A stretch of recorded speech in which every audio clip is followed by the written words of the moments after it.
السلام عليكم ورحمة الله وبركاته. رب اشرح لي صدري ويسر لي أمري واحلل عقدة من لساني يفقه قولي. அல்ஹம்துலில்லா. லாஸ்ட் கிளாஸில் நம்ம அரபி எழுத்துக்கள் அல் ஹுரூஃபுல் ஹிஜாஇய்யா அதை பற்றி பார்த்துருந்தோம். அல்ஹம்துலில்லா. அதுக்கு அடுத்தது எழுத்துக்களின் வடிவங்கள், ஷேப்ஸை பற்றி பார்த்தோம். அது ஃபஸ்ட்டில் எப்படி வருது, அப்புறம் மிடில், அப்புறம் லாஸ்ட்டில் எப்படி வருது அப்படின்னு சொல்லிட்டு பார்த்தோம் யா வரைக்கும். அதில் சில லெட்டர்ஸ் சேர முடியாமல் சேர்த்து எழுத முடியாத லெட்டர்ஸும் கொஞ்சம் எழுத்துக்கள் இருந்துச்சு. அதை பற்றியும் பார்த்தோம் அல்ஹம்துலில்லா. அதுக்கு அடுத்தது அரபு எண்கள். இது வரைக்கும் பார்த்து முடிச்சிட்டோம். இப்போது இன்றைக்கி பார்க்க போகிறது லெசன் 3, நியூ லெசன் பார்க்க போகிறோம் இன்ஷா அல்லாஹ். சரி, லெசன் 3ல் என்ன இருக்குது அப்படின்னா, புரூக்கு ஹுதூஸில் அஸ்வாத், ஒலிகள் உருவாகும் விதங்கள். ஒலி எப்படி ஃபார்ம் ஆகுது அதை பற்றி நம்ம பார்க்க போகிறோம் இப்போ இன்ஷா அல்லாஹ். சக்தி மாற்றத்தினால் ஒலி அலைகள் உருவாகின்றன. இவ்வாறு உருவாகும் ஒலி அலைகள் தாம் உருவாகும் இடத்திலிருந்து விலகி பயணம் செய்கின்றன. ஒலி அலைகள் 4 வேறுபட்ட வழிகளில் உருவாக்கப்படுகின்றன. சரி, இதில் நம்ம என்ன பார்க்க போகிறோம் அப்படின்னா, எப்படி சவுண்டு ஃபார்ம் ஆகுது அதை பற்றி தான் பார்க்க போகிறோம்.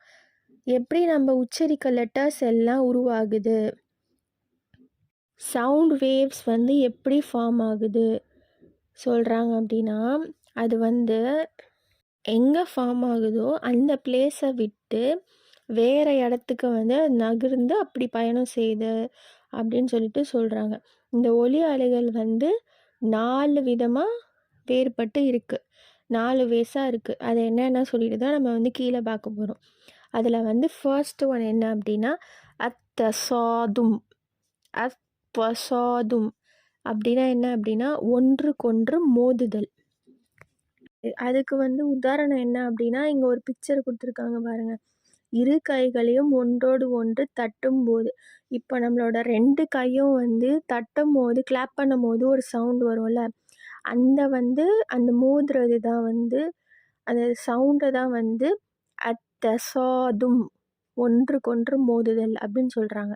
அந்த அடிக்கிறனால வர சவுண்டு ஃபார்மேஷன் ஆகுதுல, அதுதான் அத்தசாதும். இந்த மோதிர சவுண்டு மூலமாக நமக்கு என்ன கிடைக்கிது அப்படின்னா, சுக்கூன் பெற்ற எழுத்துக்கள் நமக்கு உருவாகுது. இவ்வகை மூலமே சுக்கூன் பெற்ற எழுத்துக்களின் ஒலி உருவாகின்றது. இரு உறுப்புக்கள் ஒன்றோடு ஒன்று இணைவதன் மூலம் சுக்கூன் பெற்ற எழுத்துக்கள் தாடை அல்லது வாயின் அசைவின்றி உச்சரிக்கப்படுகின்றன. இந்த சவுண்டு மூலமாக நான் என்ன சொல்றேன்னா, இந்த சவுண்டு மூலமாக நமக்கு சுக்கூன் பெற்ற எழுத்துக்கள் கிடைக்கிது, அது உருவாகுது. ஃபார் எக்ஸாம்பிள் எப்படின்னா, இப்போ லேமுக்கு சுக்கூன் வச்சுட்டு அதுக்கு முன்னாடி ஹம்சா கீழே கெஸ்ராவோ இல்லை ஏதோ ஃபத்ஹாவோ வைக்கும் போது அப்போது இல் அப்படி சொல்லிட்டு ஓதுறோம்ல, இப்படி இல் அப்படி சொல்லும் போது 2 உறுப்பு 2 பார்ட்ஸ் டச் ஆகும், மோதும் அப்படின்னு சொல்லிட்டு சொல்கிறாங்க. அது எப்படி அப்படின்னா, லேமுக்கு மட்டும் இல்லை, எந்த ஒரு எழுத்து மேலேயும் சுக்கூன் வர டைம், ஏன்னா அந்த மோதுற டைம் தான் சுக்கூன் வருது, அந்த ஒலியில் தான் சுக்கூன் வரனால. ஸோ எந்த லெட்டருக்கு மேலே சுக்கூன் வச்சு வந்தாலும் அந்த லெட்டரை அத்தசாதும், ஒன்றுக்கொன்று மோதுதல். லாம் இருக்குது. இப்போ லாம் நம்ம நாவோட ஓரப்பகுதியில் மேல் முன் பற்கள் ஈறுகளில் பட்டு அந்த சவுண்டு வருது, அல் அல் அப்படின்னு சொல்லிட்டு. நீங்கள் சொல்லி பாருங்கள். எழுத்தை நம்ம சுக்கூன் கொடுத்து நம்ம ஓதும் போது அப்போ என்ன ஆகும் அப்படின்னா, நம்மளோட தாடையும் நம்மளோட வாயும் எந்த அசைவும் இருக்காது. நம்ம நாக்கை மட்டும் தான் அங்கே மேலே போய் அந்த முன்பற்களை ஈறுகளை தொடும். மற்றபடி நம்ம தாடையும் நம்ம வாயும் எந்த மூமெண்ட்டும் கொடுக்காது. அதுதான் இங்கே சொல்கிறாங்க. வெறும் உறுப்புகள் மட்டும் தான் மோதுது, சேர்றதுனால, டச் ஆகிறதுனால இந்த சவுண்டு வருது. ஆனால் தாடையும் வாய் அசைவின்றி உச்சரிக்கப்படுகின்றன. இந்த 2ம் நடக்காது. தாடையும் உங்களுக்கு அசையாது, வாயும் உங்களுக்கு வந்து அசையாது அப்படின்னு சொல்கிறாங்க. இப்போ வந்து சுக்கூன் பெற்ற எழுத்துக்களில் வந்து தசாதும்ல வருது அப்படின்னு சொல்லிட்டோம். இதில் வந்து ஒரு விதிவிலக்கா வந்து என்ன கொடுத்துருக்காங்க அப்படின்னா, அல்கலா எழுத்துக்களும் மத்து எழுத்துக்களும் காணப்படுகின்றன. வந்து இதில் வந்து இந்த கல்கலாவும் வருது மத்தும் வருது அப்படின்னா, இப்போது நான் சொன்னல தஸ்வாதும்னா ஒன்றுக்கு ஒன்று மோதுதல். இந்த மோதுதல் நடக்கும்போது எந்த லெட்டர் உருவாகுது, எந்த லெட்டர் உருவாகுதுன்னா சுக்கூன் வச்ச லெட்டர் தான் வந்து உருவாகுது. ஸோ இப்போ நம்ம கல்கலா எடுத்துட்டு ஏன் இங்கே கல்கலாவும் மத்தும் கொடுத்துருக்காங்கன்னா, கல்கலாவுக்கும் வந்து சுக்கூன் வச்சு தான் ஓதுவோம். சுக்கூன் வச்சு ஓதும் போது அதுக்கு வேறு சவுண்ட் அது வந்து பின்னாடி பார்ப்போம். அதே மாதிரி மத்துக்கும் சுக்கூன் வச்சு தான் வரும் எழுத்துக்கள். ஸோ அதனால தான் வந்து இங்கே வந்து விதிவிலக்காக கொடுத்துருக்காங்க. ஆனால் வந்து இந்த கல்கலாவையும் மத்தையும் வந்து இந்த அத்தசாதும்ல வந்து சேர்க்கக்கூடாது. ஏன்னா வந்து இது வந்து சுக்கூன் வச்சு வரும். சுக்கூன் வச்சு மட்டும் தான் வரும். ஆனால் அதில் மோதுறது அதில் நடக்காது. அதை தான் வந்து இங்கே வந்து விதிவிலக்காக சொல்கிறாங்க. கல்கலாவும் மத்தோடைய எழுத்துக்களையும் தசாதும்ல வந்து நடக்காது. வெறும் வந்து நார்மலாக இருக்க லெட்டர்ஸ் மட்டும் தான். லாம்க்கு மேலே சுக்கூன், மீம்க்கு மேலே சுக்கூன், அந்த மாதிரி லெட்டர்ஸ்லாம் வந்து மோதும். கல்கலாக்குன்னு ஒரு லெட்டர்ஸ் இருக்குது, அது மோதாது. மத்துக்குன்னு ஒரு லெட்டர்ஸ் இருக்குது, அது இங்கே நடக்காது. அதனால விதிவிலக்காக சொல்லி கொடுத்துருக்காங்க. சரி, செகண்ட் பாயிண்ட் வந்து நம்ம என்ன பார்க்க போகிறோம் அப்படின்னா, அத்தபஉதுனா ஒன்றை விட்டு ஒன்று பிரிதல். இப்போ ஃபஸ்ட்டு பார்த்தது வந்து அத்தசாதும்னா ஒன்றுக்கொன்று மோதுதல். ஒன்றோடு ஒன்று மோதுதல் வந்து அத்தசாதும். இப்போ பார்க்கும்போது தபஉதுனா ஒன்றை விட்டு ஒன்று பிரிக்கிறது. அதுக்கு எக்ஸாம்பிள் என்ன அப்படின்னா, இங்கே ஒரு பிக்சர் கொடுத்துருக்காங்க பாருங்கள். ஒரு பேப்பரை வந்து எப்படி கிழிக்கிறோமோ, இல்லை வந்து துணியை எப்படி வந்து கிழிக்கிறோமோ, அப்போ ஒரு சவுண்டு வந்து ஏற்படும். அந்த சவுண்டை தான் வந்து அத்தபஉது அப்படின்னு சொல்லிட்டு சொல்கிறாங்க. வந்து அத்தசாதும்ல வந்து அந்த ஒரு ஒன்றுக்கொன்று அப்படி மோதும் போது என்ன லெட்டர் வந்து உருவாகுது, சுக்கூன் பெற்ற லெட்டர் வந்து உருவாகுது, சுக்கூன் பெற்ற எழுத்து உருவாகுது. ஆனால் இங்கே வந்து அத்தபஉதுல என்ன நடக்குது அப்படின்னா, ஒன்றோடு பிரிக்கும் போது இங்கே என்ன நடக்குதுன்னா, ஹரக்கத் பெற்ற எழுத்துக்கள் வந்து உருவாகுது. அங்கே வந்து சுக்கூன் பெற்ற எழுத்துக்கள், இங்கே வந்து ஹரக்கத் பெற்ற எழுத்துக்கள் வந்து உருவாகுது. உறுதியான இணைப்பில் இருக்கும் இரண்டு மேற்பரப்புகள் ஒன்றை விட்டு ஒன்று பிரிந்து விலகும் போது ஒலி உருவாகின்றது. அதை தான் சொல்கிறாங்க. அந்த பேப்பரையும் அந்த கிளாத்தையும் எப்படி வந்து நம்ம கிழிக்கும் போது ஒரு சவுண்டு வருமோ, அந்த சவுண்டு மூலமாக தான் வந்து ஹரக்கத் பெற்ற எழுத்துக்கள் வந்து உருவாகுது.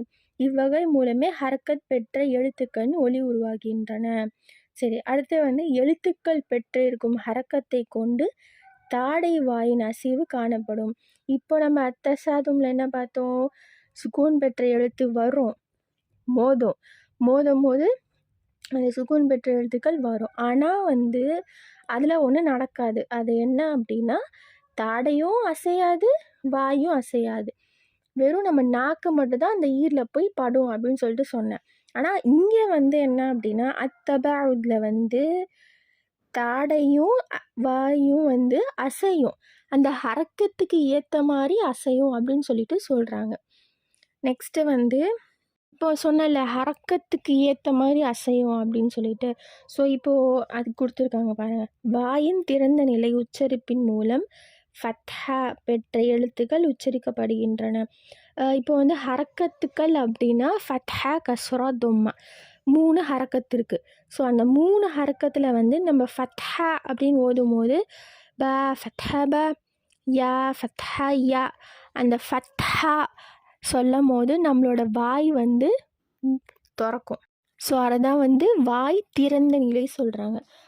அதுவே வந்து நெக்ஸ்ட்டு வந்து பொம்மா அப்படி சொல்லும் போது இரு உதடுகளையும் குவித்தலின் மூலம் பொம்மா பெற்ற எழுத்துக்கள் உச்சரிக்கப்படுகின்றன.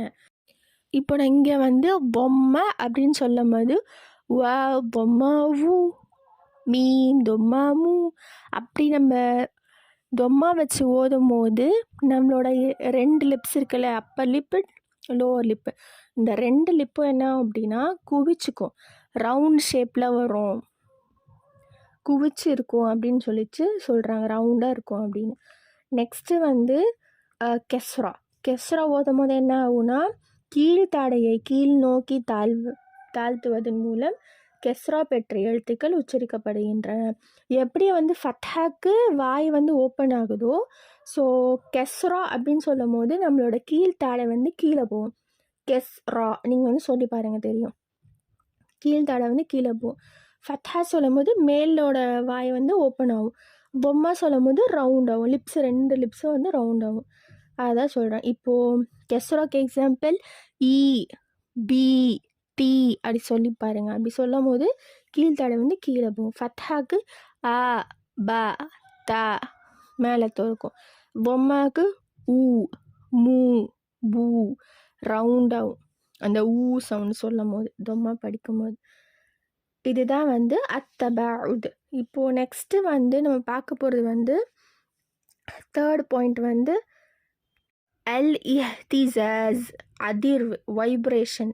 அதை பற்றி தான் பார்க்க போகிறோம். இப்போ இதில் வந்து எக்ஸாம்பிளுக்கு என்ன கொடுத்துருக்காங்க அப்படின்னா, சுருள் கம்பிகளை தட்டும்போது அது வேகமாக அசைவதன் மூலம் ஒலி வெளியாகும். இப்போ ஒரு ஸ்டீல் ஸ்கேலோ இல்லை வந்து நார்மல் ஸ்கேலை வச்சு நம்ம டேபிளில் அடிக்கும் போது ஒரு சவுண்டு உருவாகும்ல, அந்த சவுண்டு வைப்ரேஷனை தான் வந்து அல் இஹ்திசாஸ் அப்படின்னு சொல்கிறாங்க. அத்தசாதும்ல கிளாப் பண்ணும் போது சவுண்டு வர்றதை வந்து ஒன்றுக்கொன்று மோதுதல், அப்போ வந்து சுக்கூன் லெட்டர் வருது. செகண்ட் வந்து பார்த்தது வந்து ஒரு பேப்பரோ இல்லை வந்து ஒரு கிளாத்தோ துணியோ வந்து கிழிக்கும் போது ஒரு சவுண்டு ஏற்படுற வந்து அத்தபஉத், அதில் ஹரக்கத் பெற்ற எழுத்துக்கள் வருது. இப்போ நம்ம பார்க்க போகிறது அல் இஹ்திசாஸ், அதிர்வு, வைப்ரேஷன். ஒரு ஸ்கேலை வந்து டேபிளில் வச்சு அடிக்கும் போது ஒரு சவுண்டு வைப்ரேட் ஆகும்ல, அந்த சவுண்டு மூலியமாக நமக்கு என்ன லெட்டர் கிடைக்குதுன்னு சொல்லிட்டு தான் பார்க்க போகிறோம்.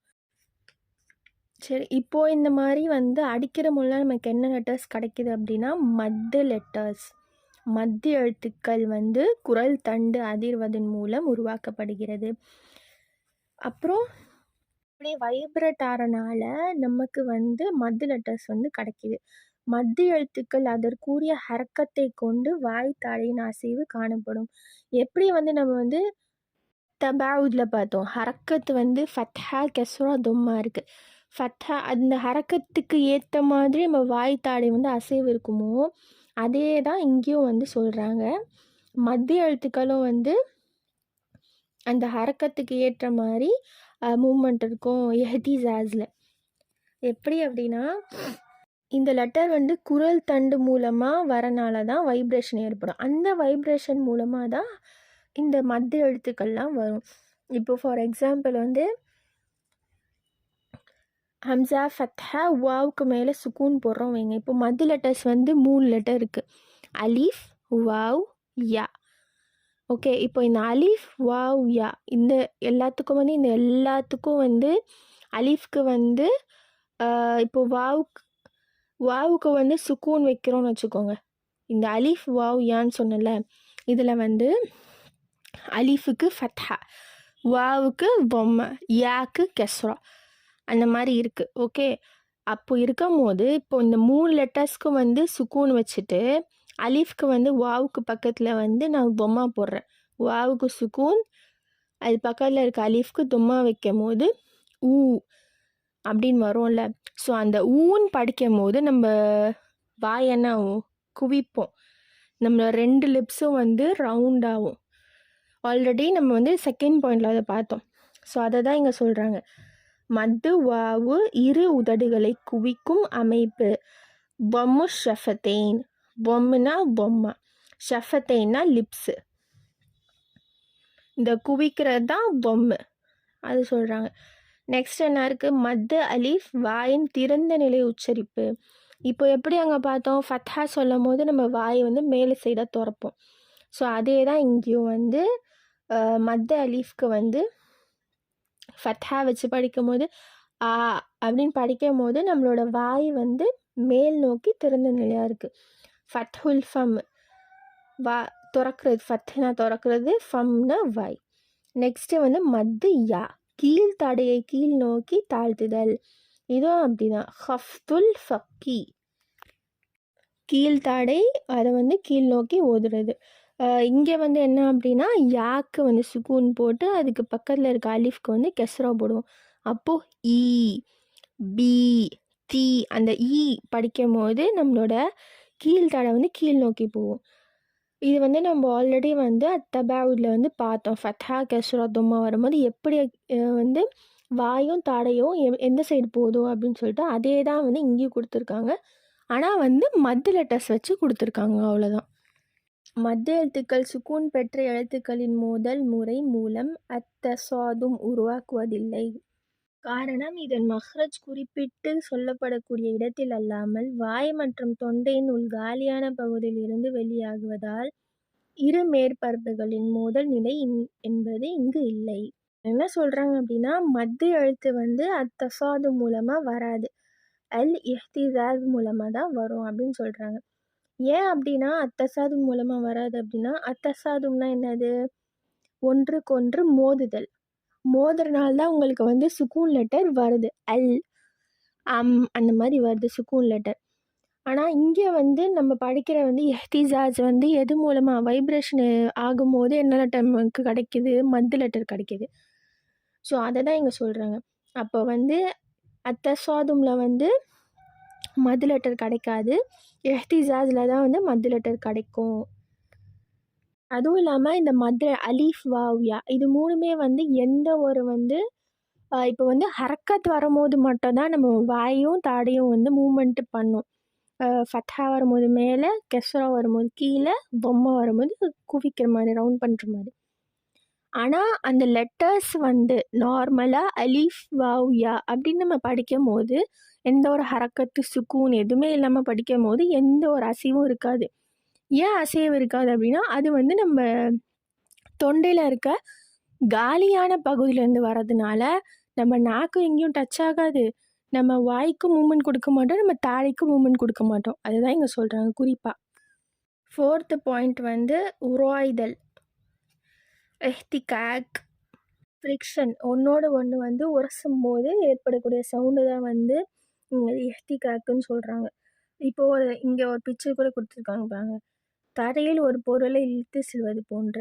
இப்போ நம்ம தரையில் தேய்ச்சிட்டே போகும்போது ஒரு சவுண்டு வரும்ல, அந்த சவுண்டு தான் வந்து இஹ்திகாக்குன்னு சொல்கிறாங்க.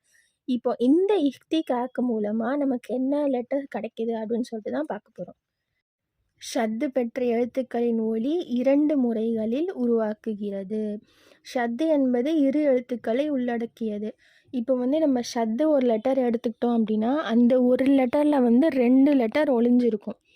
அதுதான் வந்து இங்கே சொல்கிறாங்க. அதில் வந்து முதல் லெட்டர் வந்து என்ன இருக்குன்னா சுக்கூன் போட்டு இருக்கும். இப்போது ஃபார் எக்ஸாம்பிள் வந்து இல்ல அப்படின்னு இருக்குன்னா அலிஃப்க்கு கெஸ்ரா போட்டு, லாம் இருக்குல்ல, லாமுக்கு ஷத்தா போட்டிருப்போம். ஷத்தா போட்டு மேலே ஃபத்தா வரும். இல்ல படிக்கிறோம்ல, அப்போ அந்த லாம் ஷத்தாக்கு மட்டும் உள்ளே வந்து இன்னொரு லாம் இருக்கும், 2 லாம் இருக்கும். அதில் ஒரு லாமுக்கு வந்து சுக்கூன் கொடுத்துருப்போம், ஒரு லாமுக்கு ஃபத்தா கொடுத்துருப்போம். ஆனால் அது நமக்கு தெரியாது, ஏன்னா ஷத்து வரதுனால. அதை பிரிக்கும் போது, அந்த ஷத்தா லெட்டரை பிரிக்கும் போது இப்படி 2ஆக பிரியும். அதான் இங்கே சொல்கிறாங்க. முதல் சுக்கூன் பெற்ற எழுத்து அத்தசாது முறை மூலமும், இரண்டாவது ஹரக்கத் பெற்ற எழுத்து அத்தபவுத் முறை மூலமும் உருவாக்குகின்றது. இதுதான் அத்தசாதும். நம்ம வந்து ஆல்ரெடி பார்த்தோம். அத்தசாதும்ல என்ன வருது? சுக்கூன் பெற்ற எழுத்து வருது. இப்போ நான் இங்கே சொன்னது லாம்க்கு ஷத்தா வச்சு அதை பிரித்தோம் அப்படின்னா ஃபஸ்ட்டு சுக்கூன் பெற்ற எழுத்து வரும். நெக்ஸ்ட்டு ஹரக்கத் பெற்ற, லாம்க்கு மேலே ஃபத்தா போட்டிருப்போம். அதை இங்கே சொல்கிறாங்க. இரண்டாவது ஹரக்கத் பெற்ற எழுத்து அத்தபவுத் முறை மூலமும் உருவாக்கி. இந்த 2 மூலமாக தான் அந்த ஷத்தா வந்து உருவாகுது அப்படின்னு சொல்லிட்டு அதை பிரித்தா. நெக்ஸ்ட்டு வந்து கல்கலா நிலையில் காணப்படும் எழுத்துக்கள் இரு மேற்பரப்புகள் ஒன்றை விட்டு ஒன்று பிரிவதை போன்று அத்தபவுத் வகை மூலம் ஒலி உருவாக்குகின்றது. இங்கே வந்து என்ன சொல்கிறாங்க அப்படின்னா, இப்போ கல்கலா நிலையில் காணப்படும் எழுத்துக்கள் என்ன அப்படின்னா, ஒரு வந்து 5 லெட்டர்ஸ் இருக்குது கல்கலாக்கு. அதில் வந்து நம்ம வந்து காஃப் எடுத்துப்போம். அப்படி காஃப் எடுத்தோம் அப்படின்னா அதே தான், காஃப்க்கு ஸ்கூன் போட்டு அதுக்கு முன்னாடி அலிஃப்க்கு வந்து கெஸ்ரா விட்டோம் அப்படின்னா, வச்சோம் அப்படின்னா இக் இக் அப்படின்னு நம்ம படிக்கும் போது நம்ம வந்து அங்கே வந்து இக் அப்படின்னு படிக்கிறது வந்து கல்கலாக்கு நம்ம வந்து அசைவு கொடுக்குறோம். அந்த காஃபை வந்து அசைக்கிறோம், அசைச்சு கொடுக்குறோம். அதை தான் வந்து கல்கலா எழுத்துக்களை வந்து படிக்கிறதுக்கு முறை. ஆனால் அதுவே வந்து அந்த 5 லெட்டரை தவிர வேறு ஏதாவது ஒரு லெட்டர் வச்சு படிக்கும்போது, ஃபார் எக்ஸாம்பிள் லாம் வச்சு படிக்கிறோம் அப்படின்னா அங்கே வந்து அந்த அசைவு இருக்காது. இல், லாம்க்கு சுக்கூன் போட்டு அலிஃபு கெஸ்ரா போட்டால் இல். இக்கு, இக்கு படிக்கும் போது அசைவு, இந்த காஃபை வந்து அசைக்கிறோம். ஆனால் இல் படிக்கும் போது நம்ம அசைக்கிறதுக்கு அது தேவையில்லை, ஏன்னா அது கல்கலா லெட்டர் இல்லை. ஸோ இதுதான் சொல்கிறாங்க. நெக்ஸ்ட்டு வந்து சேம் அதே தான். இதன் உருவாக்கும் ஹரக்கத் பெற்ற எழுத்துக்களை போன்று இருந்தாலும் வாய் தாடையின் அசைவின்றி உச்சரிக்கப்படும். ஹரக்கத் பெற்ற எழுத்து மாதிரி இருந்தால் கூட அதுக்கு வாய் தாடை அசை வந்து இருக்காது அப்படின்னு சொல்கிறாங்க. அடுத்தது வந்து ஹரக்கத் பெற்ற எழுத்துக்களை உச்சரிக்கும் போது அவை பெற்றிருக்கும் ஹரக்கத்தை கொண்டு வாய் மற்றும் தாடையின் அசைவு காணப்படும். அதை அந்த ஃபத்ஹா கெஸ்ரா தொம்மா வச்சா அதுக்கு ஏற்ற மாதிரி நம்ம வந்து வாயும் தாடையும் அசைப்போம்லாம் அதை சொல்கிறாங்க. ஆனால் இதுவே வந்து நம்ம இதுக்கு முன்னாடி வந்து பாயிண்டில் என்ன சொல்கிறாங்க அப்படின்னா, கல்கலா லெட்டர் வரும்போது மட்டும் தான் நம்ம அசைக்க முடியும். அதே கல்கலா லெட்டர் இல்லைன்னா இல், இதுக்கு அசைக்க முடியாது. அதை இங்கே சொல்கிறாங்க. இன்ஷா அல்லாஹ் நம்ம வந்து லெசன் 3 வந்து அல்ஹம்துலில்லாஹ் ஃபினிஷ் பண்ணிட்டோம். ஸோ இன்ஷா அல்லாஹ் நெக்ஸ்ட் கிளாஸில் வந்து இன்ஷா அல்லாஹ் லெசன் 4 அல் ஹரக்கத் அதை பற்றி பார்ப்போம் இன்ஷா அல்லாஹ். உங்களுக்கு ஏதாவது டவுட்ஸ் இருந்துச்சுன்னா இன்ஷா அல்லாஹ் என்கிட்ட கேளுங்க.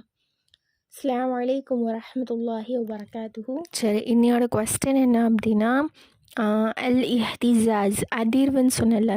ஸோ அந்த அதிர்வு ஏற்படும் போது என்ன எழுத்துக்கள் உருவாகும் அப்படின்னு சொல்லிட்டு இன்ஷா அல்லாஹ் எனக்கு வந்து கமெண்ட் பண்ணுங்கள் இன்ஷா அல்லாஹ்.